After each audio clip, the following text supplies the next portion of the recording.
Mchawi hana maana, huyo mchawi hana huruma. Mchawi yoyo anarudishaga nyuma. Ndiyo maana nikika mwenzenu amani sina. Naogopa kurogwa na mama, naogopa.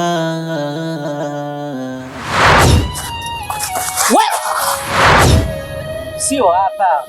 Umeambiwa tushushe pale. Kigagura mama ameshindikana. Mwetuchevu. Unatakiwa uchague moja kati ya hayo ulioambiwa. Upo? Sio kila siku sisi tu. Lakini ukiwa na jukumu utakuwa unakosea. Mimi mama yako nipo hai. Sitoruhusu baya lolote likutokee mpendwa wangu. Usijiongopee. There is no way out. Kwani mdomo wako umejeza kinyesi au? Sisi hatujaja kukutukana. Isipokuwa sisi tunakuambia ukweli.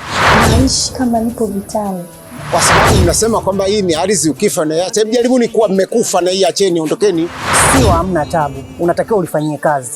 Msisi noti. Unajifanya mjuaji. Kama wewe ni mvuvi wa pweza, basi tutakutana mwambani. Nisikilize nikwambie wewe. Tutakufuata maisha yako yote. Hiki ulichokichagua ndiyo njia yako sahihi ya kuishi kwa usalama. It is over. Mimi nimeshamalizana na wewe. Lakini umemrahisishia Mungu kwa kuchagua kifo chako cha bunduki.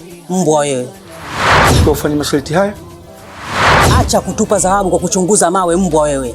Ole wako siku nyingine uingie katika anga zangu. Masalamu zimfikie, umechubuka vidonda, moyo wangu umie, unavuja damu wangu mie, maumivu ya mapenzi kwa mwenza. Kigagura mama ameshindikana, mama yangu mchawi.